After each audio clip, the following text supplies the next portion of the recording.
안녕하세요. 법원직국어 박재현 쌤입니다. 제1회 동행 모의고사를 치르신 모든 여러분 정말 고생 많이 하셨습니다. 자, 이번 시험에 대한 자세한 해설이 궁금하시면 여러분들이 가지고 계신 해설지를 참고하시면 되고요. 지금부터는 저와 함께 간단 해설 리뷰를 한번 해보도록 하겠습니다. 자, 이번 시험은 여러분들이 시험을 치면서 느끼셨겠지만 이번 법원직 시험은 문법 문제가 무려 10문제가 나왔지만 제가 이번 시험은 첫 모의고사인 만큼 여러분들이 긴장된 상황 속에서 긴 글, 독해 문제들을 잘 풀어낼 수 있는가에 대한 변별을 좀 더 초점을 뒀습니다. 그래서 비문학에서는 7문제, 문학에서는 14문제를 내서 총 21문제 정도를 독해형 문제를 내고 그 다음에 문법 문제는 중세국어를 포함해서 총 4문제를 출제를 했습니다. 자, 그러면 1번부터 여러분 한번 같이 살펴볼게요.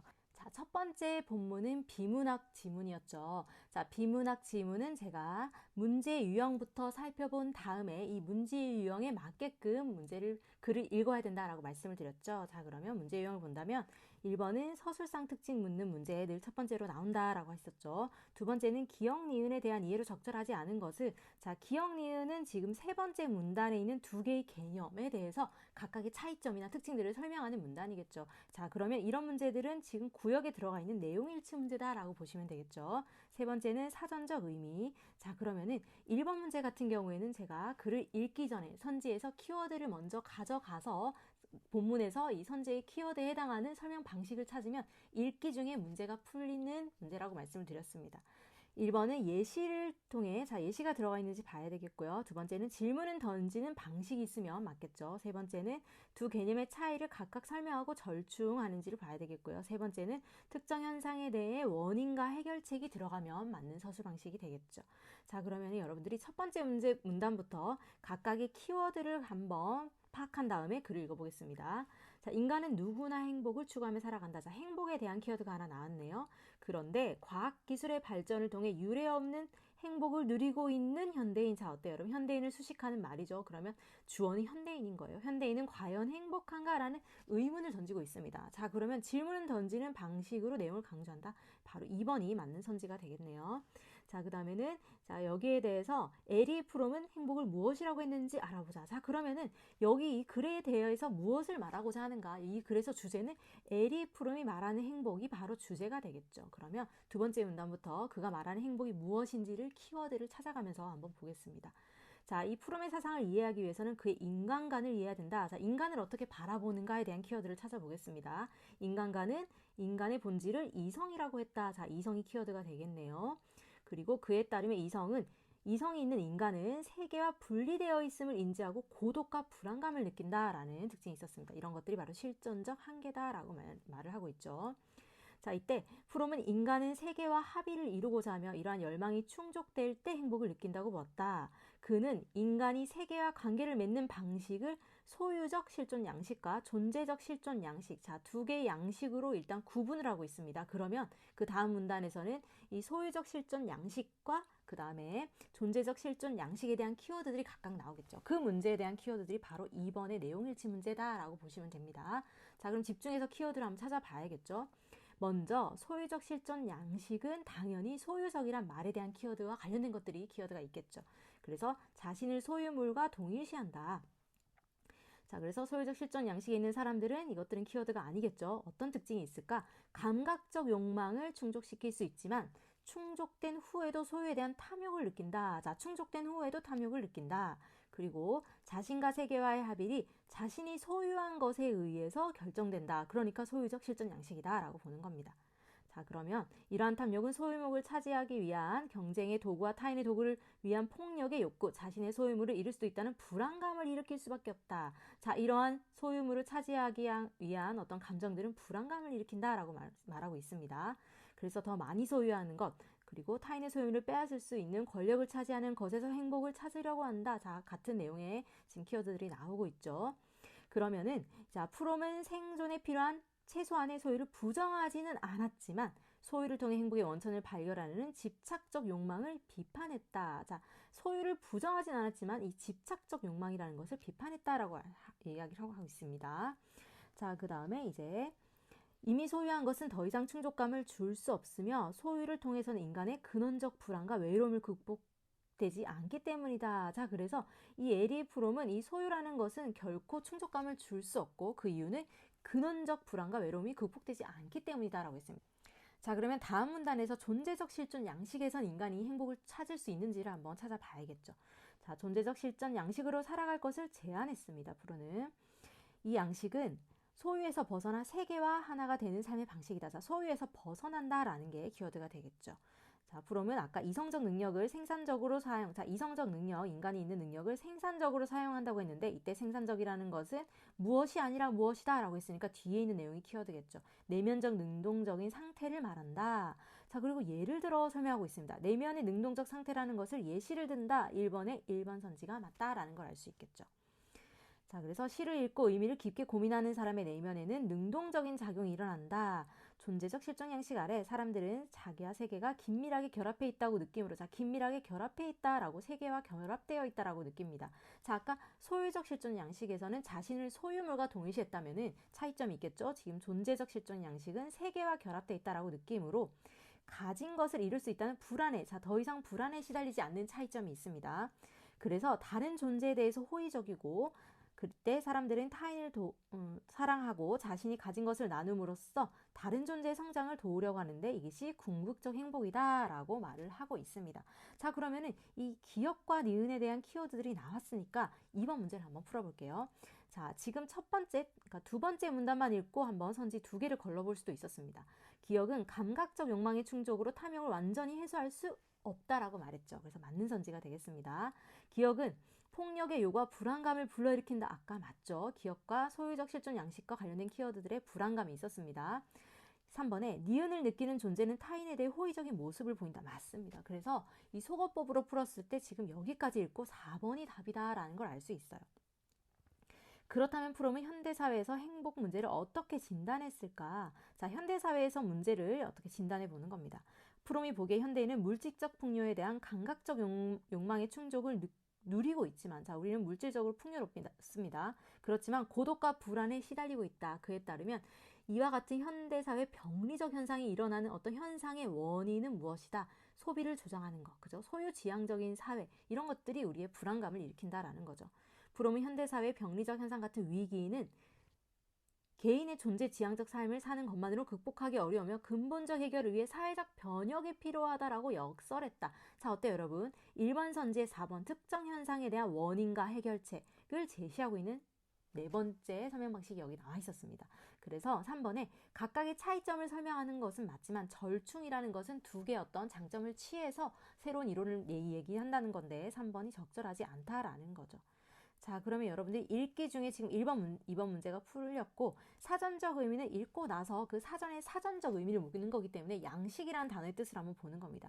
여기서 쓰인 양식은 어떤 오랜 시간이 지나면서 자연히 정하여진 방식, 어떤 방식이다라는 것과 유사한 의미죠. 그러니까 1번은 맞는 선지가 되겠습니다. 자, 2번의 B는 포화점.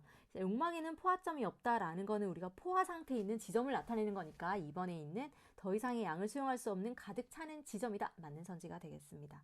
자, 10번에서는 병리적이다 라는 말이 있었는데, 자, 병리적이라는 뜻은 뭔가 병에 걸린 것 같은 현상이다 라는 거기 때문에 어떤 병의 원인이나 발생, 이론이나 이치에 관련된 어떤 현상이다. 맞습니다. 자, 다음에 4번은 역설했다라는 뜻인데 역설은 여기서 지금 사회적 변혁이 필요하다고 역설했다라는 것은 힘주어 이야기하다라는 거지 여기서 반대되는 거스를 역자가 들어가 있는 역설의 의미가 아닙니다. 그래서 바로 답이 4번이 틀렸다라는 거 여러분들이 쉽게 찾을 수 있었어야 됩니다. 자, 다음 첫 번째 문법 문제는 의문 변동 문제. 여러분들이 의문 변동 지금 유형에 대해서 복습이 되어 있나라는 것을 점검하는 문제였습니다. 1번의 부엉문 같은 경우는 이런 문제는 이제 최종 발음이 나와 있고 이 변동의 과정 보통 이제 법원직 시험에 나오는 수준에서는 의문 변동이 2번 이상 일어나는 예시들이 주로 나온다라고 말씀을 드렸죠. 그래서 중간에 의문 변동의 과정들을 한번 알아봐야 된다라고 말씀을 드렸는데 부엉문 같은 경우에는 어기 일단 기억으로 바뀌는 음절 끝소리 규칙이 일어난 다음에 뒤에 있는 자음 미음과 만나서 기억이 이응으로 비음하라는 동화작용이 일어나야겠죠. 그래서 둘 다 교체라는 의문 변동이 일어나기 때문에 원래 의문이 다른 의문으로 바뀌는 현상은 여기서 지금 교체라는 현상을 풀어서 설명하고 있는 선지입니다. 그래서 맞는 선지가 되는 거예요. 2번이나 발생한 결과록은 맞습니다. 직행열차 같은 경우에 우리 히읗은 기를 가지고 있다라고 말씀을 드렸죠. 그래서 그드브즈라는 예사 소리를 만나면 크트프츠라는 거센 소리로 축약이 된다라고 말씀을 드렸어요. 그런데 원래 있던 음운이 사라지는 것은 탈락 현상을 말하는 설명입니다. 축약은 두 개의 음운이 만나서 두 개의 음운이 하나로 합쳐지는 것, 이게 바로 축약이라는 현상이죠. 그래서 여기서는 지금 2번 선지가 틀렸다라는 걸 알 수 있고, 직행 열차에서는 지금 열차 이응에 지금 니은, 그러니까 이제 빈 모음의 사리에 니은이라는 음이 추가가 됐습니다. 니은 첨가가 일어났습니다. 그래서 없던 음운이 생겨난 결과로는 뒤에 있는 설명은 맞았어요. 그런데 앞에 있는 설명이 틀렸기 때문에 2번이 틀린 선지가 됐습니다. 자, 깻잎 같은 경우에는 일단 깻이라는 시옷이 디귿으로 음절 교체 현상이 일어나고, 그 다음에 니은이라는 음운의 첨가 현상이 일어나죠.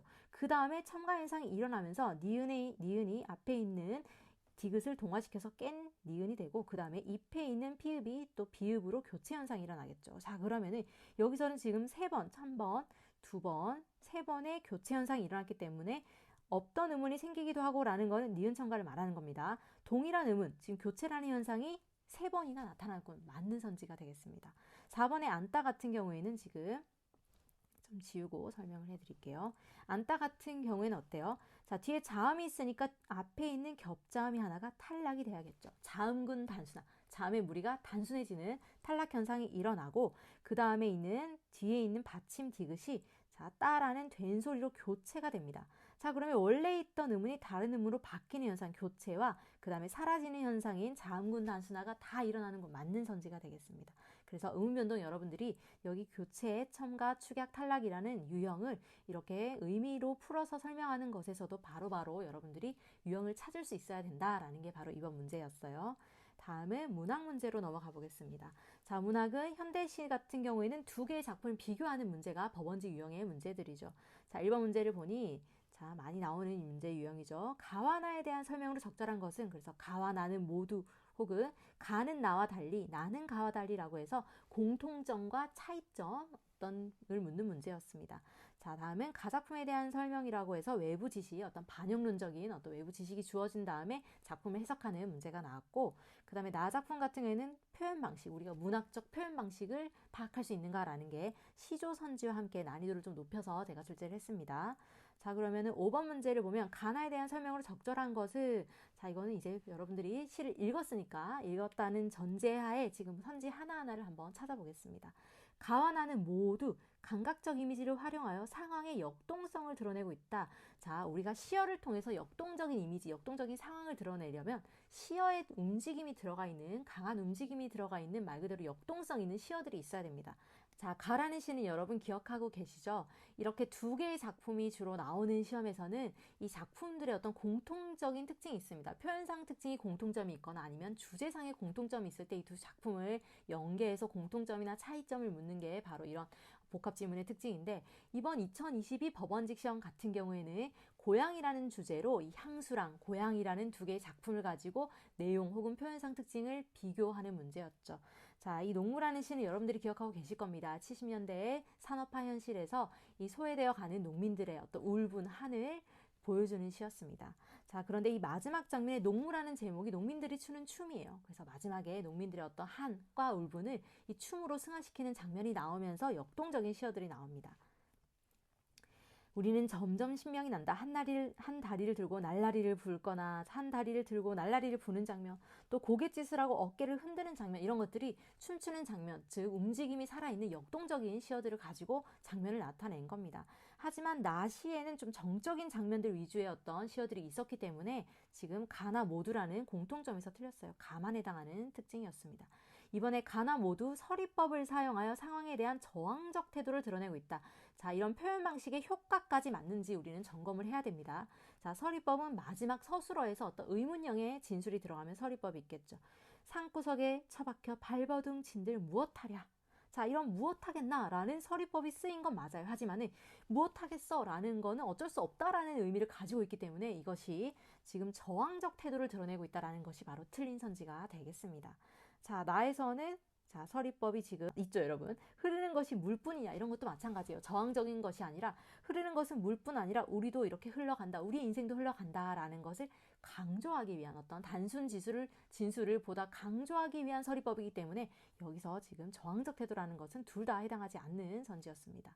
자, 3번에 가는 나와 달리 공간의 이동을 통해 화자가 처한 현실의 문제가 해결되었음을, 자, 농무라는 시를 여러분들이 알고 계신다면 이 문제를 해결하는 그런 시가 아니에요. 농민들의 어떤 체념적인 태도 혹은 어쩔 수 없는 현실에 대해서 이 춤으로나마 승화를 시키는 그런 농민들의 한을 다루고 있는 시입니다. 자, 공간의 이동이라는 시상 전개 방식은 맞아요.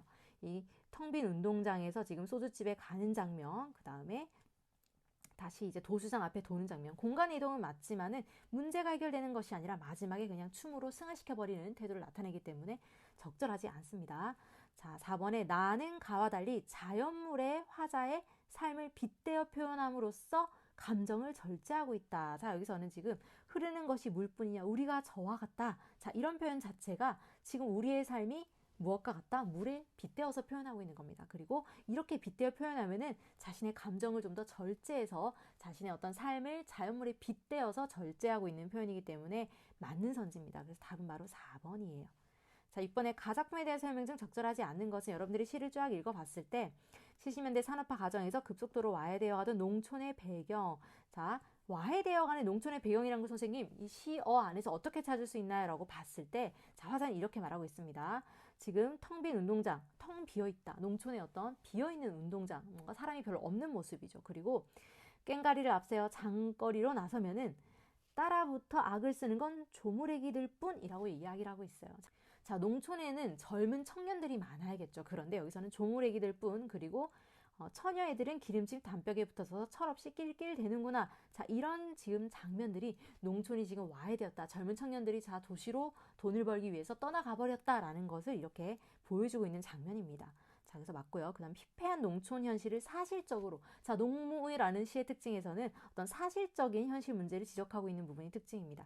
비료값도 안 나오는 농사 따위야 라고 해서 지금 농촌에서 비료값도 안 쌀값이 어떤 그 저옥 현상 때문에 쌀값이 아주 떨어졌다. 그래서 농사를 지어봤자 돈을 벌지 못한다라는 거 아주 사실적인 묘사가 나와 있죠.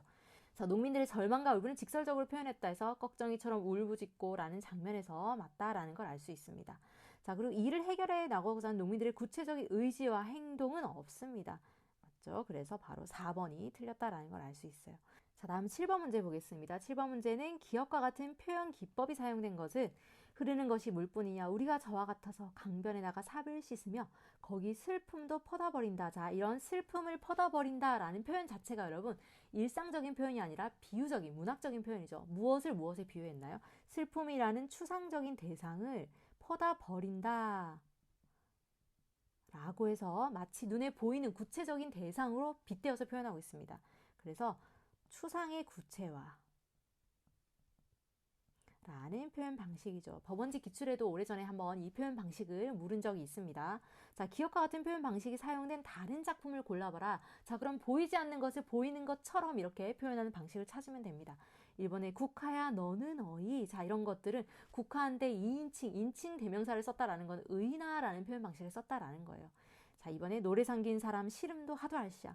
자, 노래라는 것을 마치 보이는 것처럼 만져지는 것처럼 표현했다면 2번이 정답이겠지만 여기선 그렇지 않습니다.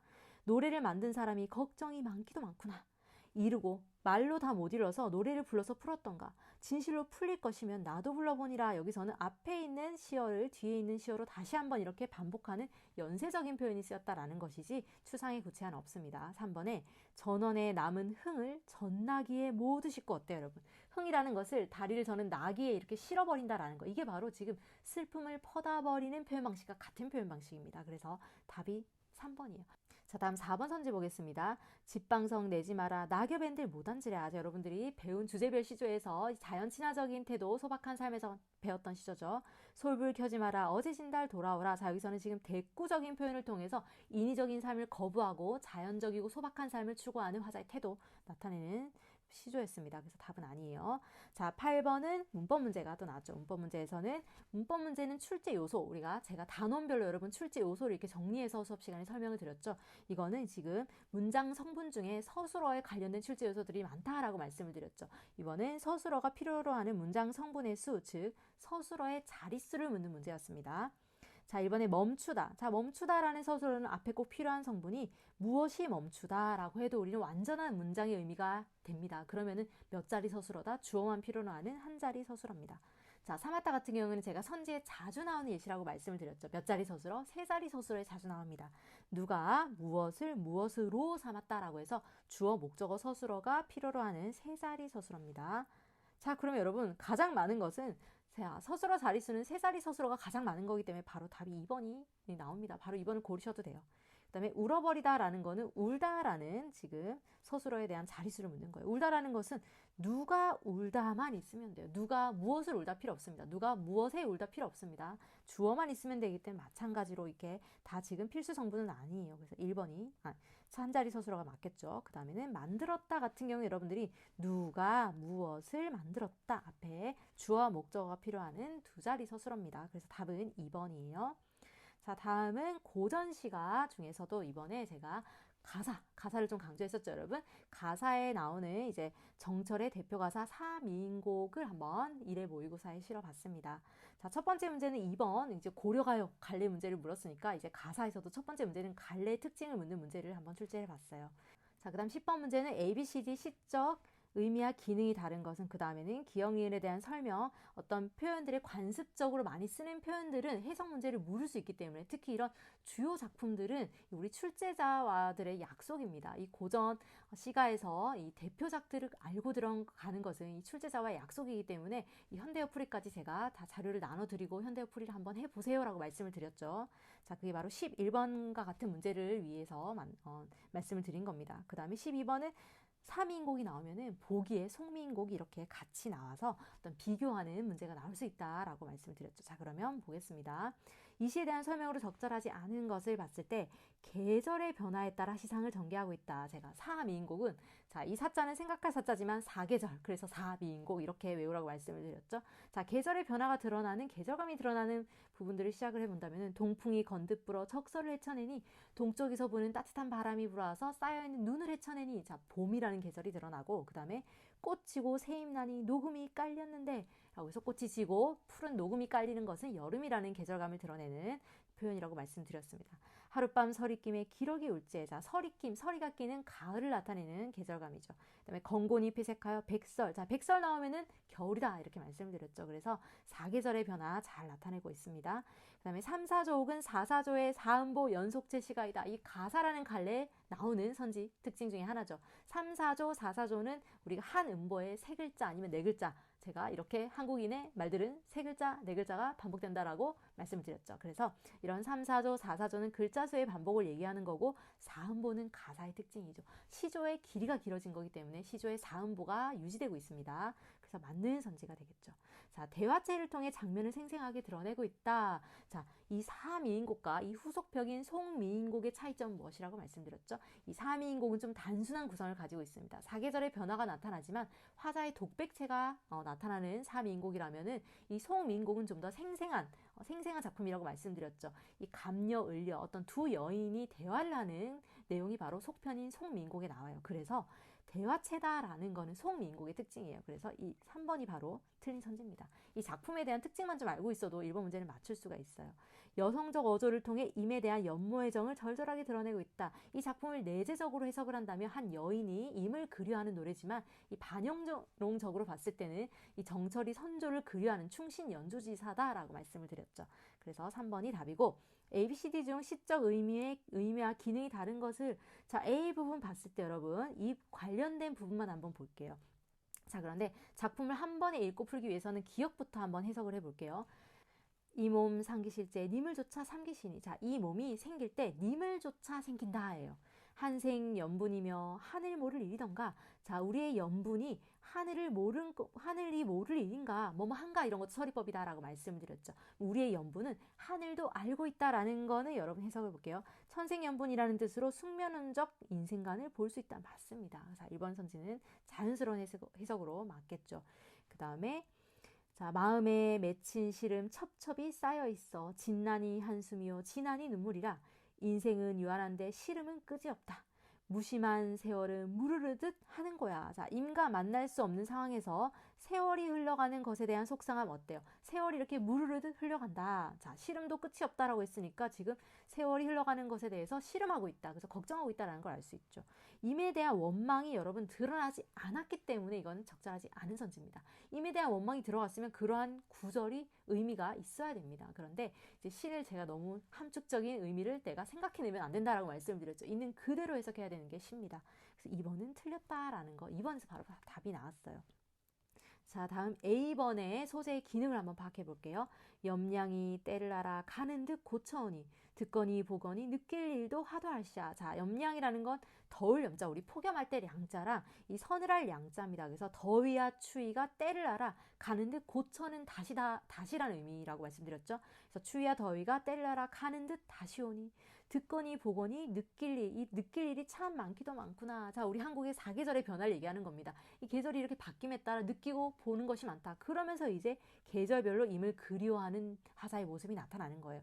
그럼 염량이라는 건 추위야 더위다라는 걸 알 수 있고요. 자, 그 다음에 나에서는 자, 삼위인곡의 아주 중요한 특징 중에 하나는 이 계절별로 화자가 임에 대한 사랑을 보여주는 소재들이 나타난다고 말씀드렸죠. 봄이라는 계절에서는 이 매화를 임에게 보내주고 싶어 하는 모습. 그 다음에 여름에는 낮이 길어서 이 긴 시간을 임의 옷을 만들면서 시간을 보내는 화자의 모습. 그 다음에 가을은 이런 밝은 달, 그죠? 가을의 밝은 달빛을 임에게 보내주고 싶어 하는 모습. 자, 겨울에는 화자가 있는 공간에 어떤 따뜻함, 봄볕과 같은 따뜻함을 임에게 보내주고 싶다라는 걸 통해서 이 화자의 마음을 전달하는 소재들이 이렇게 각각 나타납니다. 그러면은 지금 B, C, D 같은 경우는 계절별로 화자가 임에게 보내고자 하는 대상이라면 A는 염량이 때를 알아 간다라는 건 그냥 계절의 변화를 나타내는 거기 때문에 A는 시적 기능이 다르다라고 하나 보시면 됩니다. 자, 이번에 고려가요에서도 시적 기능이 다른 소재 하나가 나오는 거, 그게 바로 기출문제로 나왔었죠. 이렇듯이 이 고전시가에서 화자가 어떤 소재를 가지고 어떤 마음을 드러내는지, 그게 바로 시적 기능입니다. 그래서 1번이 틀렸다라는 거 여러분들이 한 번 더 복습하시고 넘어가시기 바랍니다. 자, 다음에 12번은 송미인곡의 마지막 구절과 이 사미인곡의 마지막 구절에 나오는 이 화자의 분신, 나는 차라리 죽어서 무엇이 되겠다. 그 무엇에 대한 소재가 차이점이 있다라고 말씀을 좀 드렸죠. 자, 여기서 이제 바에 나오는 범나비와 이 복이 송미인곡에 나오는 구준비를 한번 비교를 해보겠습니다. 차라리 죽어서 범나비가 되어서 꽃나무 가지마다 간데 쪽쪽 앉아다가 향 묻은 날개로 님의 옷에 얼물이라 라고 해서 내가 이렇게 님을 그리워하며 살 바에는 차라리 죽어서 나비가 돼서 이 좋은 향기를 님의 옷에 묻혀주겠다라는 거죠. 자, 다음 12번을 보면 송미인곡에서는 마지막 구절에 자, 각시님 다른커녕 구준비나 되셔서 라고 해서 처음에 중심적 화자인 화자가 나궐이 되겠다. 저기 멀리서 님을 비춰보는 나궐이 되겠다라고 하니까 좀 더 적극적인 이야기를 들어주는 보조적인 화자, 우리 감녀라고 하죠. 먼저 말을 꺼내기 때문에 감녀라고 하는데 이 감녀가 각시님 다른커녕 차라리 굳은 비가 되세요 라고 해서 님에게 좀 직접적으로 다가가는 적극적인 그런 모습을 보이세요 라고 하는 게 굳은 비라는 소재로 아주 중요하게 시험에 많이 나오는 소재라고 말씀을 드렸습니다. 자, A는 향기로 맞죠. B는 내리는 빗물로 님에게 자신의 존재를 각인시키고자 한다. 그렇죠. 내가 님에게 다가가고 싶어하는 대상이기 때문에 맞습니다. A는 유교적 충을, B는 개인적 정을 상징하는 데에서 의미 차이가 있다. 자, 여러분 어때요? 자, A, B는 모두 화자의 분신, 님에게 다가가고자 하는 어떤 사랑 혹은 유교적 충, 둘 다 의미가 같습니다. 그래서 의미가 차이가 있다는 게 바로 틀린 선지입니다. 자, 3번은 A, B 모두 죽어서라도 임을 만나겠다는 일편단심 맞죠. B는 임에게 직접 다가간다는 점에서 굳은 B는 직접 다가가고 A보다 좀 더 적극적인 태도를 보인다. 그죠? 범나비는 내가 향기를 전해주는 어떤 전달자라면 여기서는 지금 굳은 B가 돼서 님의 옷을 직접 적신다라는 것이 좀 더 적극적인 화자의 모습을 볼 수 있는 소재였습니다. 자, 다음은 13번에서 16번 현대소설 문제 보겠습니다. 이태준의 폐강냉이라는 소설이죠. 이 소설은 일순환 때 제가 수업 시간에 자세히 다루었던 소설입니다.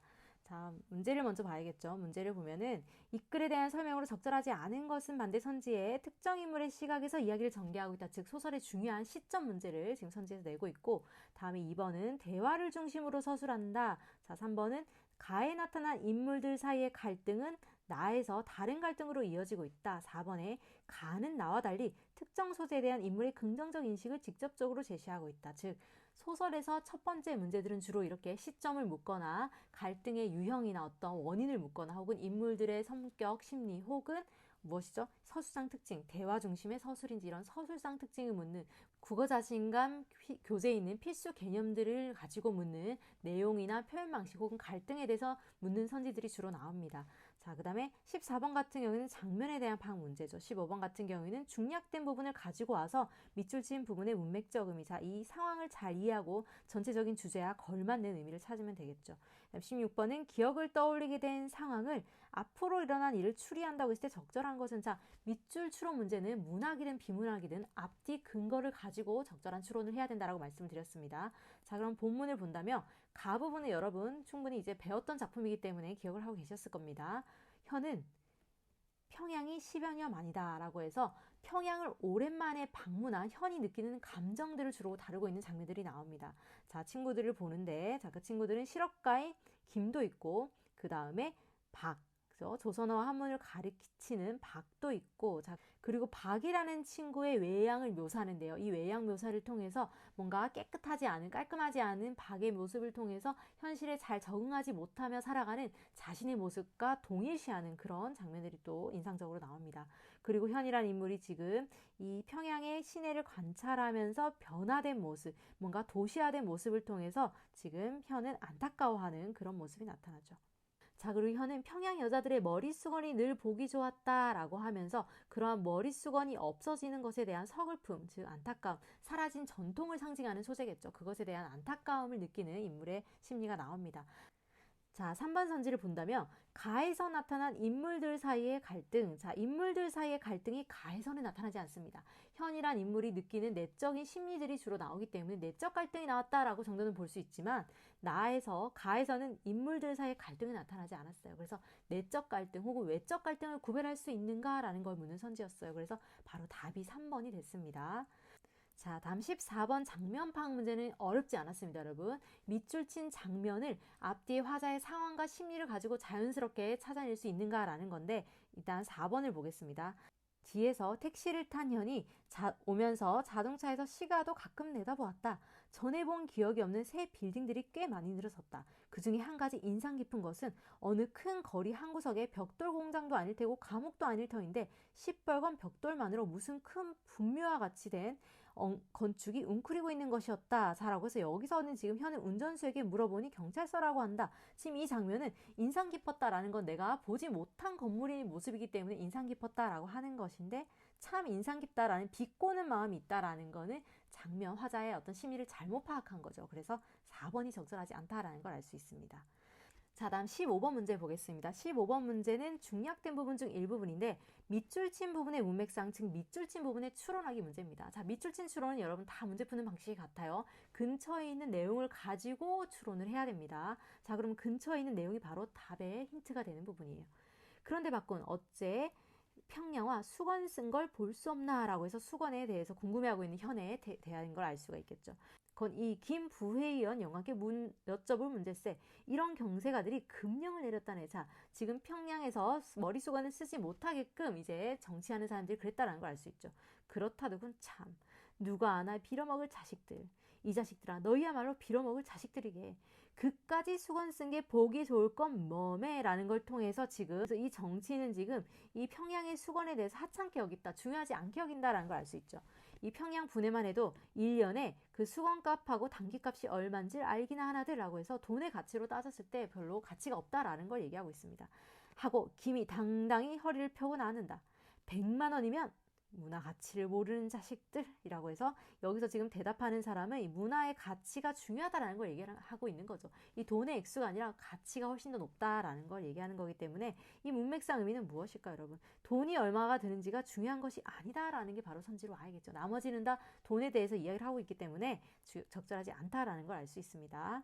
자, 16번은 현이 기억을 떠올리게 된 상황을 토대로 앞으로 일어날 일을 추리한다고 했을 때 적절한 것은 자금 현이 기억을 떠올리게 된 상황에 또 밑줄 추론 문제니까 밑줄과 관련된 근처에서 답을 찾아야 됩니다. 강가에 흩어진 나뭇잎들이 서리쌀이 끼쳐 은종이처럼 번뜩인다. 번뜩이는 것을 찾아 하나씩 밟아본다. 이상견빈지 주역에 있는 말이 생각났다. 서리를 밟거든 그 위에 얼음이 올 것을 각오하란 말이다. 자, 무엇을 얘기하는 거죠? 서리를 밟으면 그 위에 얼음이 있을 것이다 라는 거는 어떤 작은 일을 가지고 더 안 좋은 일이 있을 것을 알 수 있다라는 거니까 앞으로 더 안 좋은 상황이 올 수 있다라는 걸 얘기하는 그런 선지가 있으면 되겠죠.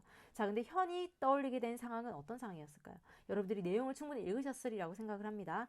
여기선 지금 현이 김에게 개인적인 복수. 자, 여기서는 지금 복수를 하는 게 주제가 아니죠. 현은 지금 이 조선어가 사라지고 또 평양의 어떤 전통 가치가 사라지는 걸 통해서 이 일제강점기에 우리 민족 정신들이 사라지는 것에 대한 안타까움을 나타내고 있습니다. 김은 정신적 몰락에서 경제적 몰락으로 이어질 것이다 라고 해서 현이 이렇게 떠올리는 것은 자, 김에 대한 걱정이 아니죠. 박이 나가는 학교의 조선어 수업이 더 줄어들 것이다. 맞습니다. 현이 걱정하는 것은 이러한 안 좋은 상황을 더 걱정하고 있는 거겠죠. 그래서 3번이 바로 답입니다. 자, 다음은 여러분 17번에서 19번은 고전수필이죠. 자, 무슨 설이라는 말의 제목이 붙으면은 고전수필이라고 말씀드렸습니다. 작가가 직접 경험한 일 혹은 관찰한 일을 통해서 어떤 깨달음을 전달해주는 그런 글들이 고전수필이죠. 자, 1번에 서술상의 특징으로 적절한 것은 장생과 나에 대한 예제. 자, 그러면 각각의 어떤 인물에 대한 의견을 잘 봐야겠죠. 그 다음에 기억의 속성을 나타내는 한자성어 보겠습니다. 자, 서술상의 특징을 봤을 때 먼저 스캔을 뜨자면 대상이 지닌 다양한 특징을 나열하고 분석하는지, 사물을 의인화해서 현실을 우의적으로 비판하는지, 대상에 대한 글쓴이 인식 변화 과정이 나오는지, 자연물을 인간사에 적용하여 삶의 이치를 통찰하고 있는지 먼저 보겠습니다.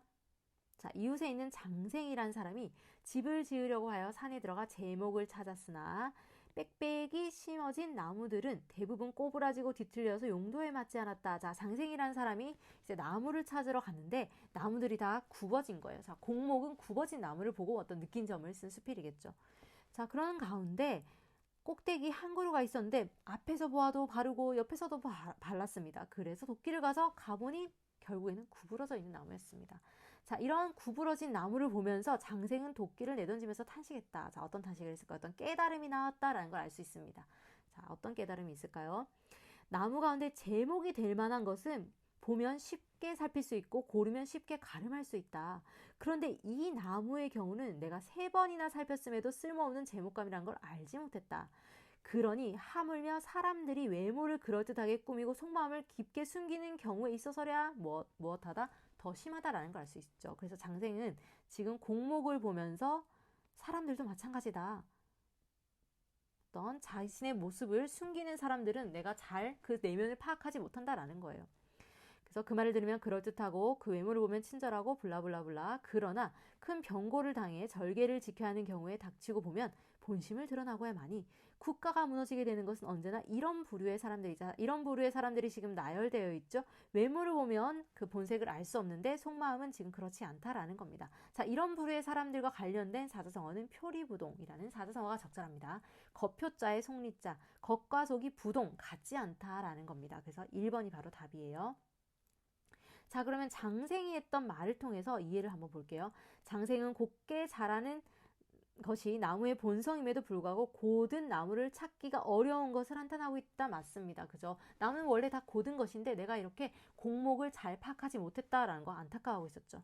자, 다음 2번 선지 볼게요. 장생은 사람이 속마음을 숨겨도 외모와 말을 자세히 살피면 군자인지 아닌지 알 수 있다. 자, 어때요, 여러분? 아까 나무와 마찬가지로 사람에서야 더하다라고 했으니까 사람도 마찬가지로 겉모습을 숨기면은 속마음을 숨기면 겉모습만 가지고는 그 사람을 잘 알 수 없다. 즉 공목과 같다라고 보기 때문에 여러분 바로 2번이 틀린 선지가 됩니다. 자, 그러고 나서 좀 더 확장해서 사람에 대해서 이야기를 합니다. 쓸모없는 제목이지 판단하기 어려운 것이 이다지도 심하니 하물며 사람들이 이 세상에 몸을 담고 있는 경우에야 더 심하다라는 걸 얘기하고 있죠. 자, 그가 이 일을 나에게 말하기에 나는 다음과 같이 대답했다. 자, 대화체를 통해서 나의 깨달음은 무엇인지 한번 또 볼게요. 자, 그대는 관찰력이 뛰어나네 그려라고 해서 앞에 있는 인물의 의견을 존중해 줍니다. 자, 다음 그런데부터 나의 깨달음이 나옵니다.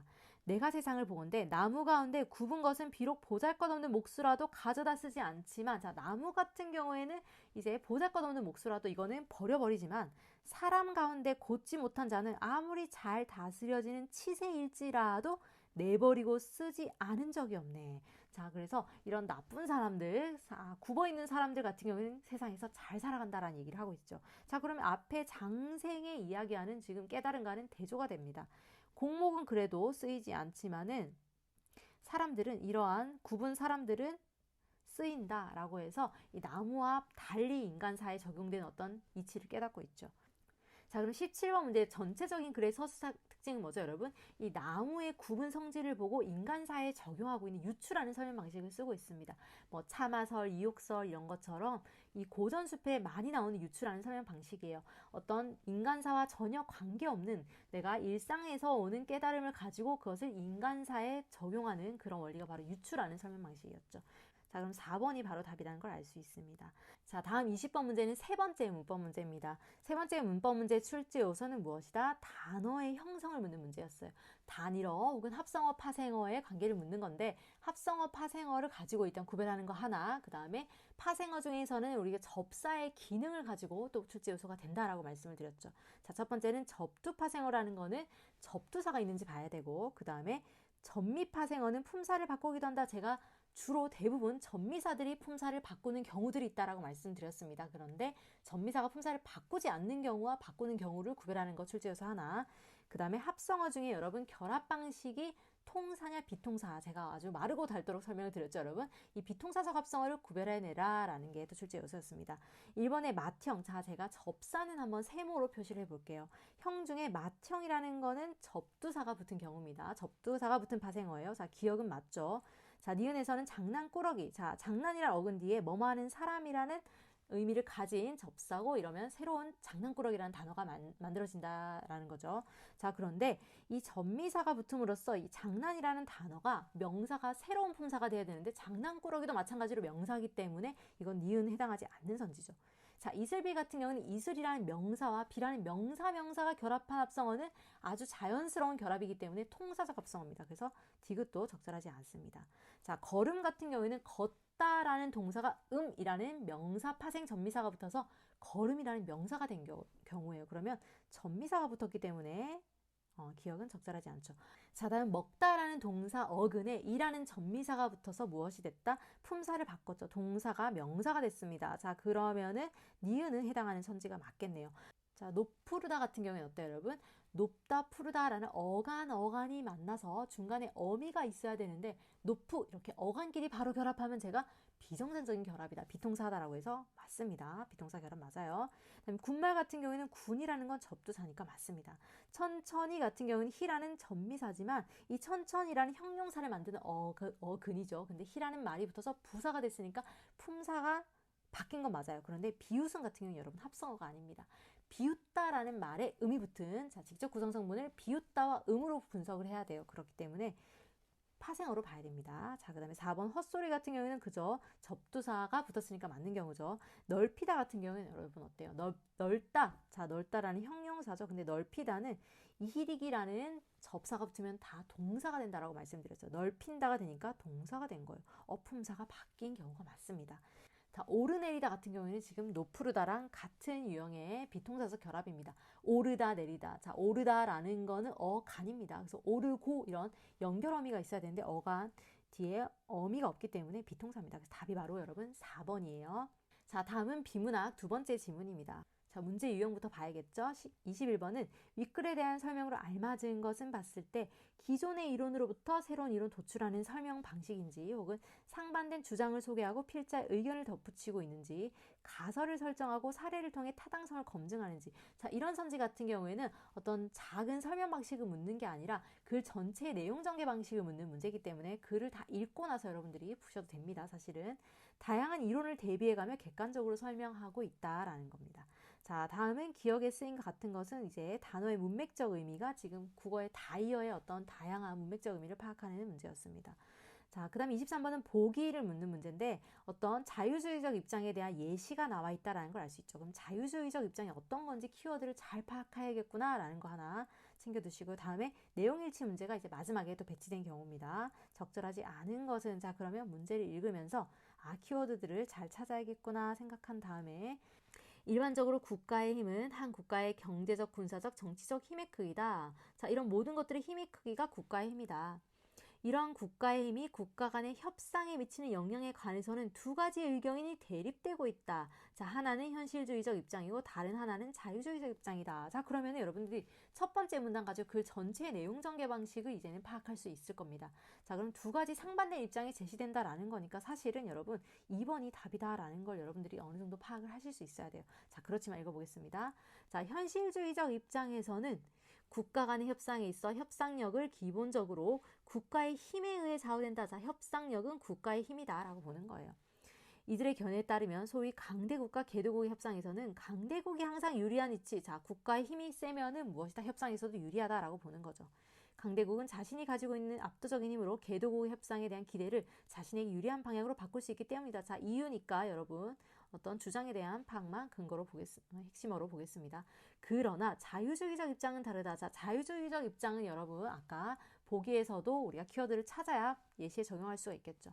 자유적 입장은 협상의 결과를 설명하기 위해서는 먼저 협상의 구조적인 면과 절차적인 면을 동시에 고려해야 된다. 자, 이 지금 두 번째 견해는 또 두 가지 분류되는 개념이 나와요. 구조적인 면, 절차적인 면 동시에 고려해야 된다. 자, 그럼 첫 번째 구조적인 면에 대해서는 다음과 같이 설명한다. 강대국과 개도국이라는 일반적인 힘이 중요한 것이 아니라, 자, 위에 나오는 현실주의적 입장에 대해서 반박을 하고 있죠. 이것이 아니라 특정 현상의 주제와 관련된 힘, 자, 주제와 관련된 힘이 중요하다라고 말을 하고 있는 거예요. 특정 주제와 관련된 힘이란 무엇이다? 협상 테이블에 오른 아주 구체적인 협상의 대상, 그게 바로 주제에 대해서 누가 더 많이 알고 있냐 이런 것들이 힘이 더 중요하다라는 거죠. 자, 대부분의 이 힘은 무엇이다? 자원, 관련된 자원이 더 풍부한가? 그런 것들이 힘이라는 거죠. 이런 것들이 있다라는 거고, 다시 말해서는 다시 한 번 더 말해주는 겁니다. 강대국은 국가 전체 경제력이 개도국보다 열등할지 모르나 특정 산업에서는 그렇지 않을 수도 있다. 자, 예컨대 미국은 쿠바보다 힘센 나라지만 관련의 생산에 있어서는 쿠바보다 떨어지고, 자, 생산이 떨어진다라는 건 생산의 어떤 수준이 떨어진다라는 거죠. 그럼 여기서 떨어진다의 의미를 어떤 생산력의 수준이 떨어진다, 뒤처진다라는 의미랑 가장 가까운 떨어진다를 찾으면 여러분 어떤 실력이 떨어진다, 어떤 수준이 떨어진다라는 것과 가장 가깝죠. 그래서 바로 답이 3번이 답입니다. 자, 그렇고, 자, 그래서 특정 관련된 것의 힘, 구체적인 어떤 주제와 관련된 힘이 중요한 게 바로 무엇이다? 구조적인 면의 고려다라는 거고, 그 다음에 절차적인, 협상의 절차적이란 무엇이다? 협상의 전술을 말한다. 자, 전술이라는 것은 협상 과정에서 자신의 자원을 효과적으로 사용하기 위해 동원하는 협상을 고의로 기피하거나, 자, 이런 것들, 방법들을 의미한다. 자, 그럼 두 측면을 고려해서 자유주의적 입장은 협상력을 결정하는 주요 변수는 구조적 요소로서의 특정 주제와 관련되는 힘, 그 다음에 절차는 협상 전술이다. 이 두 가지를 또 반복적으로 정리해주고 있네요. 자, 이에 따라 지금 약소국도 협상이 이길 수 있다라는 겁니다. 어떤 학자는 사례 분석을 통해서 뒷받침도 했었다. 자, 이 두 가지 요소 중 하나라도 빠질 경우에는 매우 이기기가 어렵다라고 했고요. 자, 그리고 마지막 문단의 키워드는 지금 글쓴이의 견해가 나타난다는 거 여러분 알 수 있을 겁니다. 자, 입장은 수긍할 만하다. 다만 자유주의적 입장을 따른다 하더라도 이 특정 주제와 관련된 힘과 강력한 전술, 이 두 가지 구조와 절차는 단지 실제 협상에 임하는 협상가의 개인적 능력에 좌우되는 것은 아니다. 자, 그럼 무엇이다라는 거예요? 국가가 자신의 내부에서 어떤 국민적 합의 또는 성과를 만들어내느냐에 따라 달렸다. 자, 그래서 고정되는 것이 아니라 협의 과정을 통해 더 향상시킬 수 있다라는 거죠. 그런 의미에서 약소국 강대국과 협상을 시작하기 전에 내부의 협의 과정을 통해 자신의 협상을 재고 높일 필요가 있다라고 했으니까 이제 필자 의견을 마지막에 덧붙인 것까지 전개 방식이 딱 맞는 2번이었습니다. 자, 그럼 여러분 23번의 자유주의적 입장에서 봤을 때 적절한 것을 봤을 때 지금 여기서는 약소국 B가 지금 강대국 A에 비해 생산하지 못하는 농산물을 수출한다. 자, A국에서 생산하지 못하는 농산물을 수출한다는 건 무엇이 협상 전술이 뛰어난 것이 아니라 무엇이 뛰어나다? 구조적인 면에서 뛰어나다라는 거죠. 생산 자원이 더 뛰어나다라는 거죠. 그럼 판단한 적절한 것을 찾으면 B는 약소국이므로 불리한 협상 결과를 감수할 게 없다. 자, 자유적 입장에서는 충분히 가능하다라고 했기 때문에 적절하지 않죠. B국은 협상 전술을 잘 구사한다면 유리한 협상 결과를 얻을 수 있을 것이다. 자, 어때요, 여러분? 이 협상 전술, 자, 아까 두 가지 면에서 다 유리해야 된다라고 했으니까 전술만 잘 구사한다면 협상 결과는 당연히 좋겠죠. 2번이 답입니다. 3번, B국은 협상 주제와 관련된 힘을 키우면이라고 했는데 협상 주제와 관련된 힘이 지금 농산물이기 때문에 이미 더 유리한 입장이기 때문에 적절하지 않다라는 걸 알 수 있고요. B국은 협상 주제와 관련된 힘이 상대적으로 열세 있으므로 적절하지 않죠, 여러분. 그래서 답이 바로 2번이에요. 자, 내용일치 보겠습니다. 협상 주제와 관련된 힘에 비해 협상 전술이 무엇이 더 중요하다는 말 없었습니다. 그래서 바로 답이 1번이에요. 자, 내용상 여기 없는 진술도 당연히 적절하지 않은 겁니다. 자, 나머지는 여러분들이 잘 파악해서 보시면 되고요. 나머지 마지막 문제입니다, 여러분. 25번은 중세국어. 자, 2022 기출에서 두 문제나 나왔죠, 중세국어. 그래서 중세국어를 제가 수업 시간에 자세하게 다루고 지금 앞으로 있을 뭐 4순환, 5순환 문제에서 중세국어를 꾸준하게 출제 요소들을 골고루 다뤄드린다라고 말씀을 드렸는데, 이 첫 번째 동행 모의고사는 여러분들이 좀 쉽게 풀 수 있는 문제를 가지고 출제를 했습니다. 자, 중세국어의 힌트는 무엇이다? 현대어 풀이다 말씀을 드렸죠. 분리와 세미를 보니 이 모음으로 끝난 체언 뒤에 동일한 형태의 주격조사가 사용되었음을 알 수 있다. 자, 우리 목적격조사 나왔고요. 관용격조사 다 나왔습니다. 법원지 기출에 나왔어요. 그래서 주격조사 여러분들 좀 자세히 보세요. 제가 설명을 반복적으로 드렸죠. 자, 이라는 것을 본다. 주격조사 이를 봤을 때 불휘는 제가 속지 말라라고 말씀드렸죠. 뿌리에 어원이 불희기 때문에 뒤에 주격조사가 붙지 못하는, 이 모음 뒤에는 주격조사를 옛날에는 쓰지 못했다라고 말씀을 드렸죠. 그래서 이 모음으로 끝난 체언 뒤에 동일한 형태의 주격조사다. 자, 지금 불희는 붙지 않은 거고요. 그 다음에 세미를 보니까 어때요? 셈. 자, 세미는 셈 플러스 이. 자, 받침에 있는 미음이 있기 때문에 자음으로 끝난 것은 현대랑 똑같이 우리가 이라는 주격조사를 썼다라고 했습니다. 그래서 연음이 된 거기 때문에 동일한 형태의 주격조사 적절하지 않은 거. 그래서 1번 제가 주격조사 여러분 한 번 더 복습하세요 라는 의미로 1번이 적절하지 않은 답이었어요. 자, 다음 2번 선지 보겠습니다. 바라매와 가라매를 보니 애가 현대 국어의 부사격 조사와 같은 기능으로 사용되었음을 알 수 있다. 자, 어때요, 여러분? 만약에 같은 형태이다라고 하면 이것도 바로 틀린 선지가 되겠죠. 그런데 바람애, 가말애라는 거는 지금 기능은 어때요? 우리도 지금 뭐뭐에 바람의 아니 움직임으로 라고 해서 지금 우리 현대어 부사격 조사도 애라는 것이 원인을 나타낼 수 있습니다. 자, 그래서 여기서는 기능은 같기 때문에 적절하다라는 걸 알 수 있죠. 자, 물은 바람에를 보니 앞 형태소의 끝소리를 다음 형태소의 첫소리로 옮겨 적는 방식. 자, 중세국어의 특징은 이어적기다라고 말씀을 드렸죠. 중세국어의 표기 방식은 이어적기입니다. 그래서 여기서는 지금 받침이 다 이어서 적혔다라는 거를 현대어 풀이랑 비교를 해보면은 물은 물은, 그 다음에 발알에는 바다, 발알이라는 것이 지금 애에 지금 연음이 되었다라는 걸 알 수 있습니다. 자, 4번의 내희를 보니 체언이 모음으로 시작하는 조사 결합할 때 체언의 끝소리 히읗, 제가 히읗 종성체언 법원지 문제에서도 선지에 나온 적이 있다라고 말씀드렸죠. 히읗 종성체언 현대국어랑 다른 특징을 가지고 있는 중세국어의 특징이에요. 자, 그래서 내희, 자, 네, 우리는 지금 네라고 하지만 중세는 네 히읗이었습니다. 그래서 이라는 주격조사가 왔을 때 네히라고 되는 것은 히읗 종성 체언이겠구나 라고 여러분들이 히읗이 뒤에 이렇게 연음되어 있는 모습은 거의 히읗 종성 체언이다 제가 설명을 드렸죠. 자, 이렇게 25문제의 풀이를 마치겠습니다. 본격적인 문제풀이 이전에 친 시험이기 때문에 여러분 절대 점수에 연연하지 마시고요. 1, 2순환에 배웠던 내용을 한 번 더 복습하는 시간이었다. 그리고 이런 문제 유형에 맞게끔 내가 문제를 푸는 것에 대해서 이제 훈련을 해야겠다라는 그런 다짐과 각오를 하는 그런 시험이었길 바랍니다, 여러분. 그러면 저는 3순환 수업에서 만나겠습니다. 수고하셨습니다.